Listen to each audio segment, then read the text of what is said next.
O Filho de Deus feito homem tinha uma alma com um conhecimento humano. Meus amigos e minhas amigas, louvado seja Jesus Cristo que nos ama. A nossa caminhada para nos aprofundarmos da fé, para conhecermos melhor as razões da nossa esperança, nos leva hoje à pergunta de número 90 do Compêndio do Catecismo da Igreja Católica.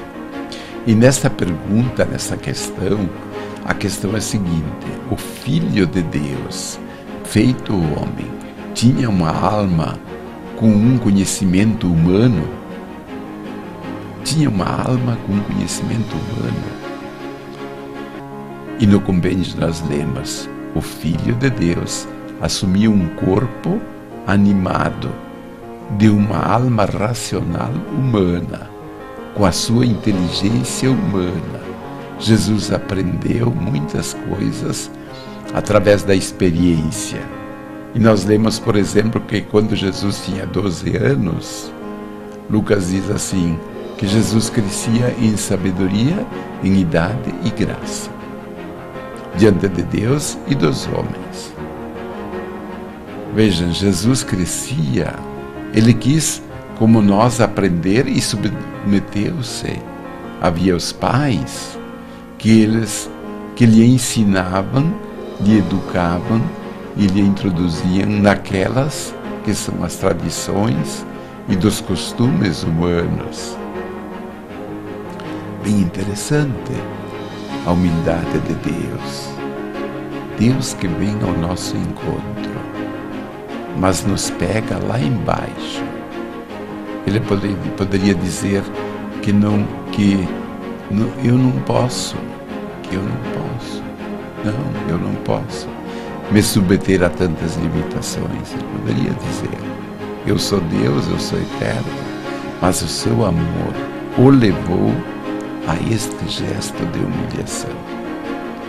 E o compêndio continua: mas como homem, o Filho de Deus tinha um conhecimento íntimo e imediato de Deus Pai, de Deus o seu Pai.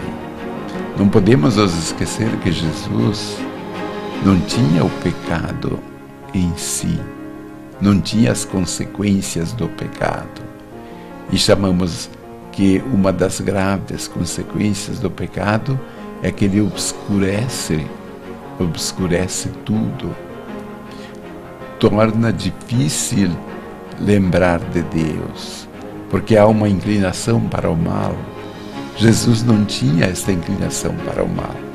Por isso, o seu conhecimento de Deus era perfeito, mesmo tendo assumido a nossa natureza humana.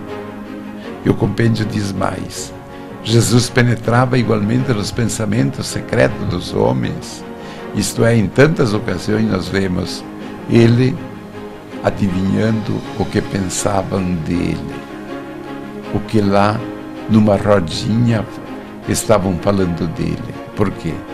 Porque assumir a natureza humana não deixara de ser Deus.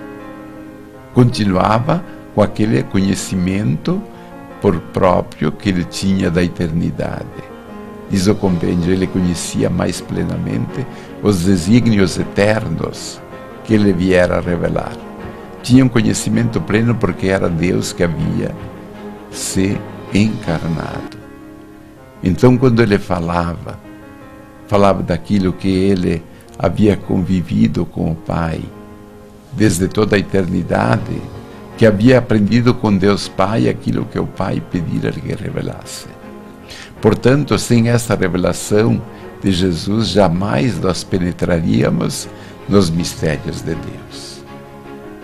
Mas porque ele, abrindo o seu coração, revela-nos o que aprendera do seu Pai.